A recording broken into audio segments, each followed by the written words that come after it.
కొద్దిగా దూరం వచ్చేయండి, అందరూ దూరం వచ్చేయండి.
చూడు చూడవా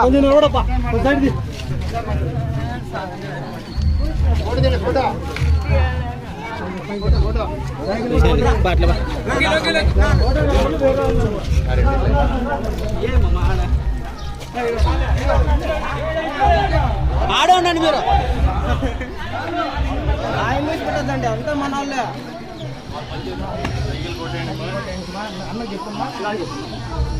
అందరు వచ్చి ఆ ఇళ్ళల్లో పిలిచండి, ఇళ్ళల్లో ఉంటారు, పిలిచండి. ఇంటి దగ్గర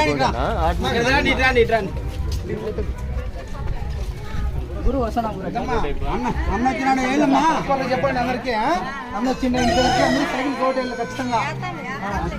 పెద్ద ముస్లిం అందరూ కోటేయాలమ్మా. 3 సిలిండర్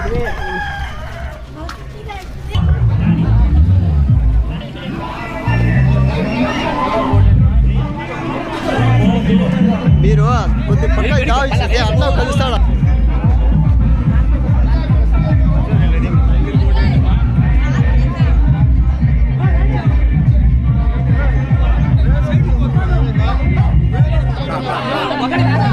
పద పద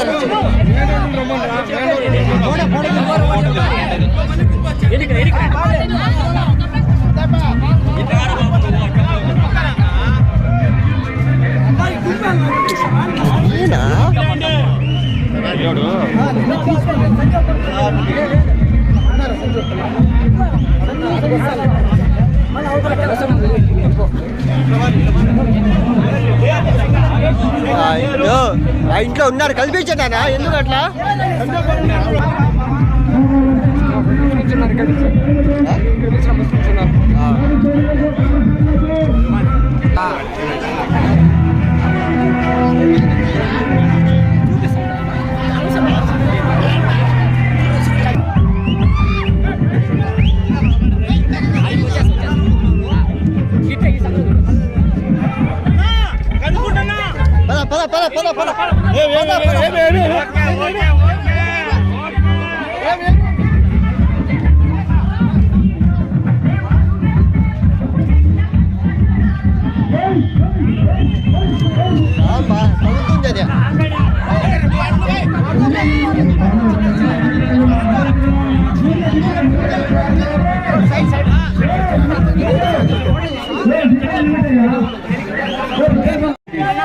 తెలుగుదేశం పార్టీకి పెట్టని కోట.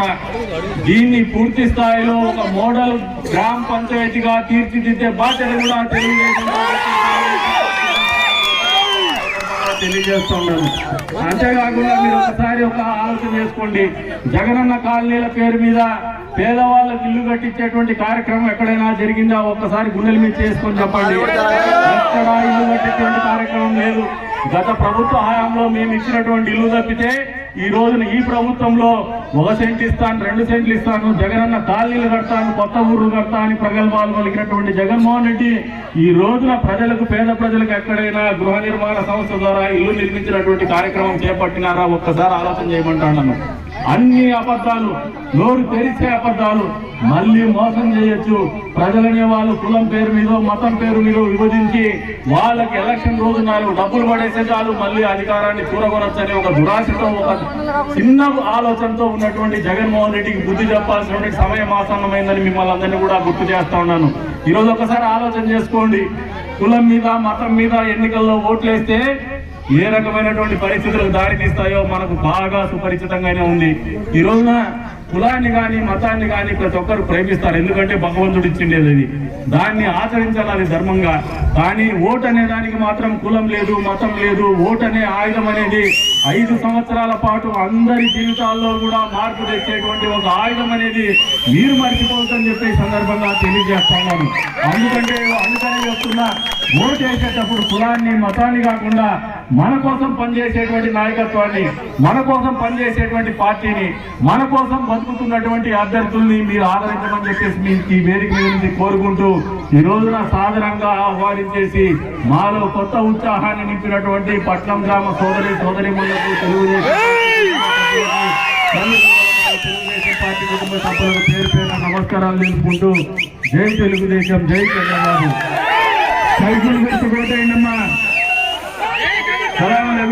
సైకిల్ కోడదాలో సైకిల్ కోడదాలో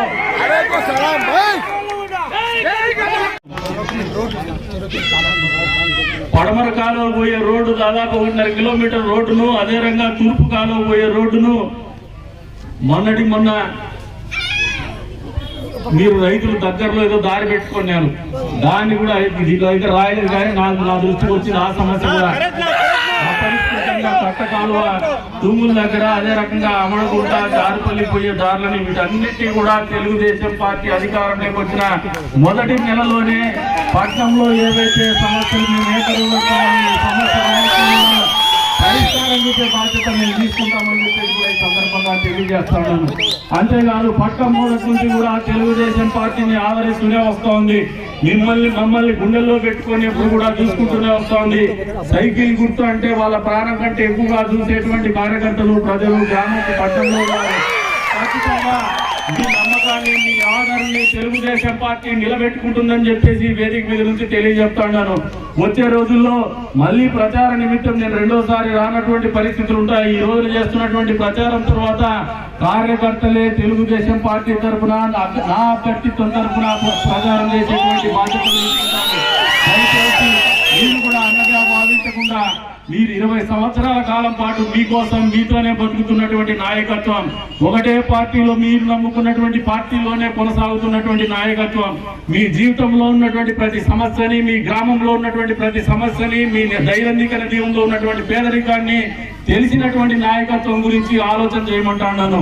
రాష్ట్రం అన్ని విధాలుగా అభివృద్ధిలో వెనకబడిపోయినటువంటి పరిస్థితులను గమనించమంటున్నాను. అన్ని వర్గాలు మీరు ఒకసారి ఆలోచన చేయండి. మొన్నటికి మొన్న 4 సంవత్సరాల క్రితం ఎన్నికల సందర్భంగా జగన్మోహన్ రెడ్డి ఇచ్చినటువంటి మాట, మద్యపాన నిషేధం చేస్తేనే మళ్ళీ ఎన్నికల్లో పోటీ చేస్తా అని చెప్పేసి, ఈ రోజు సాక్షాత్తు జగన్మోహన్ రెడ్డి భార్య ఈ రాష్ట్రంలో మద్యం వ్యాపారం చేస్తున్నారని మద్యపాన నిషేధం చేసి మళ్ళీ ఓటు అడుగుతా మళ్ళీ మీ ముందుకు మరొకసారి మోసం చేయడానికి మళ్ళీ మీ ముందుకు రాబోతున్నాడు. అదే మద్యంలో సంపాదించిన డబ్బుని వెదజల్లి మీ ఓట్లను కొంటా అనే ఒక దొమ్మ పువ్వుతోనే ఇక్కడికి రాబోతున్నాడు. ఒక్కసారి మీరందరూ కూడా ప్రజాస్వామ్యబద్ధంగా ఆలోచన చేసి ఓటని మీ ఆయుధంతో ఇటువంటి మోసగాళ్ళకి బుద్ధి చెప్పమని చెప్పేసి పేద ముస్లింలలో పెళ్లిళ్ళు జరగాలంటే దుల్హన్ పథకం కింద 50,000 రూపాయలు ఆర్థిక సహాయం చేసినటువంటి పరిస్థితులు ముస్లిం సోదరులను మర్చిపోద్దని చెప్పేసి కోరుతా ఉన్నాను. దాన్ని వైఎస్ఆర్ దుల్హన్ పథకం పేరు మీద 1,00,000 రూపాయలు ఇస్తానని ప్రగల్భాలు పలికినటువంటి జగన్మోహన్ రెడ్డి మీ జీవితాల్లో 1,00,000 రూపాయలు 4 సంవత్సరాల కాలం పాటు పట్టించుకున్నటువంటి పాపాన పోలేదు. అదే రకంగా రంజాన్ మాసం వస్తే పేద ముస్లింలు కూడా పండగ చేసుకోవాలనే ఆలోచనతోనే గత ప్రభుత్వ హయాంలో చంద్రబాబు నాయుడు గారు రంజాన్ తోఫా కార్యక్రమం అందించినాడు. ఇన్ని రకాలు. అదే రకంగా ఇమాం మౌజర్లకి జీతాలు ఇచ్చేటువంటి కార్యక్రమం కూడా తెలుగుదేశం పార్టీ ఆధ్వర్యంలోనే జరిగింది. అంతేకాకుండా మీరు మసీదులకు సున్నాలు వేసుకోవాలన్నా, పండగ సమయంలో మీ కబరస్థానికి కాంపౌండ్ వాళ్ళు కట్టుకోవాలన్నా, మరమ్మతులు చేసుకోవాలన్నా కూడా ఆర్థిక సహాయం అందించినటువంటి చంద్రబాబు నాయుడు గారి ప్రభుత్వాన్ని మర్చిపోవద్దని చెప్పేసి మిమ్మల్ని కోరుతా ఉన్నాను. ఈ 4.5 సంవత్సరాల కాలం జగన్మోహన్ రెడ్డి పరిపాలనలో ముస్లిం సమాజానికి ఎంత పెద్ద ఎత్తున మోసం చేసినాడో ఒక్కసారి గ్రహించుకోమంటున్నాను. ఈ రోజున ఆ దుల్హన్ పథకం కూడా 1,00,000 రూపాయలు చెప్పినాడు. కానీ మీ ఇంట్లో పెళ్లి జరగాలంటే పేరింట్లో ఆ పాపకు 10వ తరగతి కంపల్సరీగా పాస్ అయిండాలని ఒక నిబంధన పెట్టినాడు. మంత్రులుగా ప్రమాణ స్వీకారం చేయడానికి 1వ తరగతి చదవకపోయినా కూడా మంత్రిగా మాత్రం ఉండొచ్చు. కానీ పేద ముస్లిం ఇళ్లలో ఒక ముస్లిం యువతి పెళ్లి కావాలంటే మాత్రం 10వ తరగతి పాస్ అయి ఉండాలని నిబంధన పెట్టి మీకు మొండి చేయి చూపిస్తున్నటువంటి పరిస్థితులు మర్చిపోవద్దని చెప్పేసి ముస్లిం సోదరిమణులకు కూడా తెలియజెప్తూ ఉన్నాను. అంతేకాదు ఈ రోజున రైతాంగాన్ని మోసం చేసినాడు. పెద్ద ఎత్తున ఈ ప్రాంతంలో ఈ పట్టణంలో అయితే చెరువులో చేపలు వదిలిన తర్వాత పట్టుకోకుండా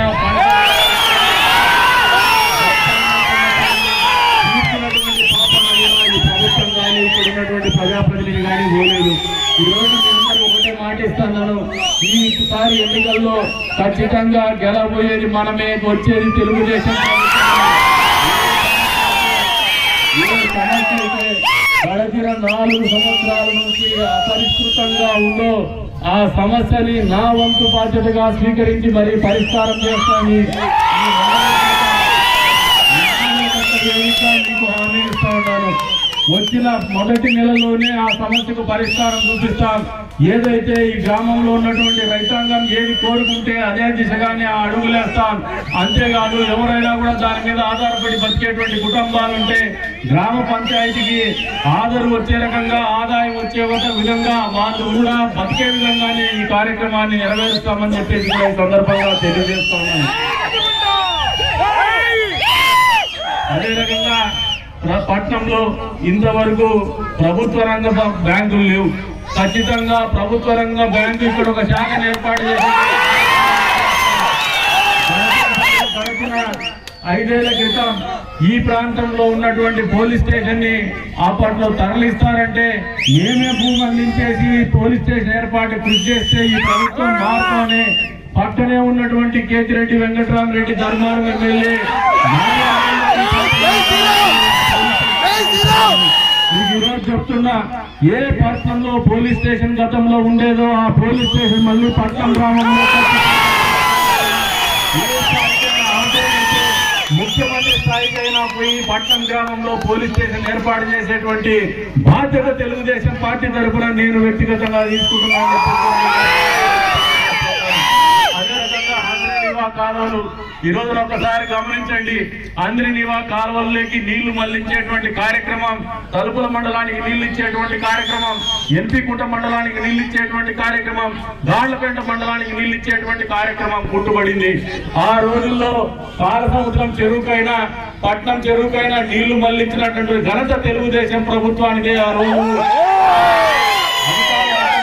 కాదు.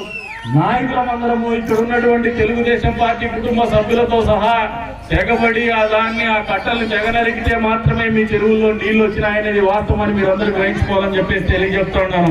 ఈ రోజున ఏదైతే అంద్రినివా కాలువల్లో ఎంపీకుంట మండలం కావచ్చు, తలుపుల మండలంలో కావచ్చు, మొన్న తలుపుల మండలంలో పర్యటించినప్పుడు కూడా రైతాంగానికి ఒక నమ్మకాన్ని చెప్పినాం. ఎవరైతే పెద్దిరెడ్డి రామచంద్రారెడ్డి గారు పొంగనీరుకు నీళ్లు తీసుకునేటువంటి కార్యక్రమంలో అదిరి ప్రాంతానికి ఇవ్వాల్సినటువంటి అంద్రినివా జలాలు ఇవ్వకుండా ఆ ప్రాంతానికి నీళ్లు తరలిస్తున్నటువంటి కార్యక్రమానికి మేము వ్యతిరేకం. ఏ రైతాంగం అయితే ఇబ్బంది పడుతుందో ఆ నీళ్ళందక ఆ రైతాంగం తరఫున పోరాటానికి కూడా ఒక వారం రోజులు గడువు విధించినాం. వారం తర్వాత ఖచ్చితంగా రైతాంగంతో పాటు ఉద్యమిస్తాం. అవసరమైతే ఏ స్థాయికైనా అంద్రినివా జలాలు అందించేటువంటి కార్యక్రమం ఖచ్చితంగా అమలు చేస్తామని చెప్పి తెలుగుదేశం పార్టీ కుటుంబ సభ్యులకి, పాత్రికేయ మిత్రులకి అందరికీ కూడా పేరు పేరు నమస్కారాలు. గత 3 రోజులుగా కూడా 2024 ఏప్రిల్లో జరగబోయేటువంటి సార్వత్రిక ఎన్నికల ప్రచార కార్యక్రమము మనము తలుపుల మండలంలో మొదలుపెట్టి ఒకవైపు నా భార్య, ఒకవైపు నేను పూర్తి స్థాయిలో ప్రచార కార్యక్రమం నిర్వహిస్తున్నటువంటి కార్యక్రమంలో భాగంగా ఈ రోజు పట్నం గ్రామంలో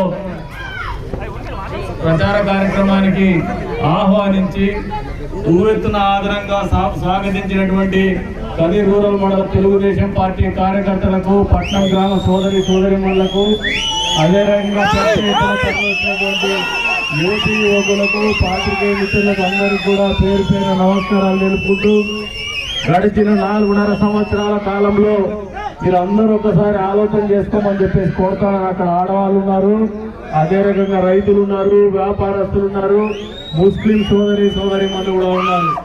గడిచిన 4.5 సంవత్సరాల కాలంలో మీరు ఒకసారి ఆలోచన చేస్తే ఏ వర్గమైనా కూడా ఈ ప్రభుత్వంతో సంతోషంగా ఉందా ఒకసారి ఆలోచన చేసుకోమంటాను.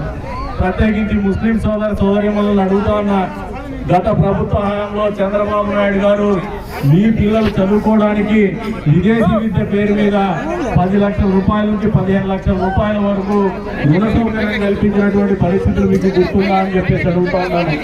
అంతేకాదు మీ ఇళ్లలో